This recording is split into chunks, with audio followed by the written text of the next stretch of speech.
Halo semuanya, di video pembelajaran kali ini saya akan menjelaskan soal TKA Siaga Erlangga paket 3 nomor 11. Saya baca dahulu ya soalnya. Paman membuat kerucut dari sebuah seng berbentuk juring yang diketahui panjang jari-jari dan luasnya. Diberikan langkah-langkah berikut.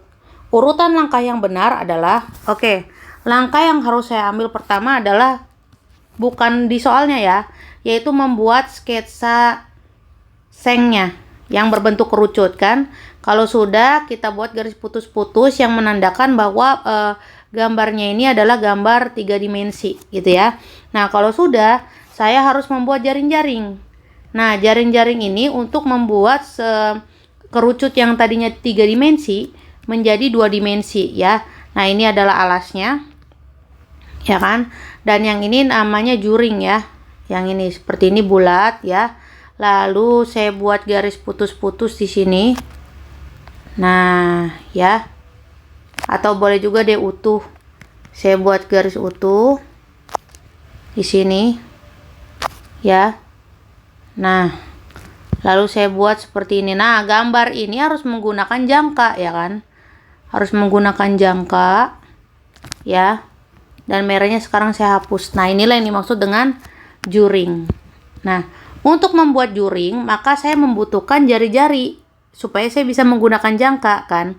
Tapi saya tidak menulis R di sini tapi S, karena S itu adalah ini. Nah, gitu ya. Kalau misalnya saya mau tulis R, saya akan tulis R-nya di sini. Gitu. Jadi R itu untuk yang alasnya, ya. Nah, jadi kalau kita mau nulis R, maka saya harus tahu dulu tinggi kerucutnya nanti berapa gitu, tinggi di dalam sengnya, ya. Jadi langkah yang pertama saya ambil adalah menghitung tinggi kerucut gitu ya. Nah, tingginya ini berapa? Karena kan saya mau membangun sebuah seng kan, jadi saya harus tahu tinggi. Nah, kalau sudah, maka saya harus tahu berapa kemiringannya.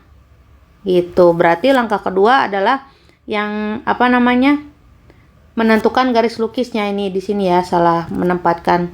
Nah, di sini. Dah. Ya. Berarti garis lukisnya berapa nih saya cari.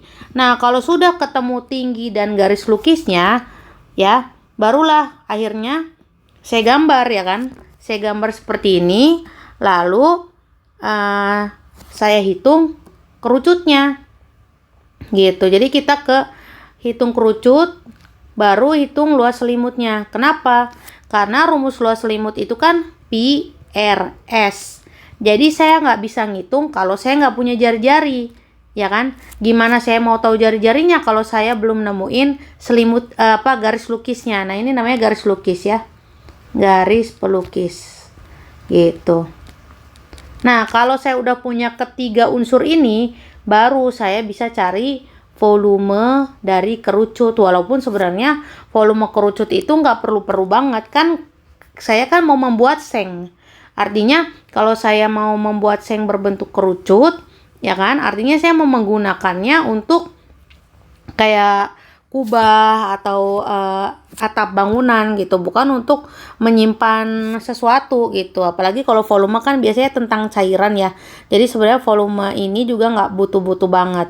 Nah, dari statement 1 sampai 5 itu urutan yang benar hanya A. Gitu ya. Jadi kesimpulannya jawabannya itu adalah A. Nah, tergantung nih, guru kalian pernah nggak sih menyuruh siswanya untuk membuat jaring-jaring tabung atau membentuk tabung langsung, kubus langsung gitu ya. Nah, itu sangat-sangat penting untuk kalian pelajari supaya kalian ngerasain langkah pembuatannya seperti apa gitu ya. Terima kasih sudah menonton video pembelajaran ini. Sampai jumpa di video pembelajaran selanjutnya. Bye-bye.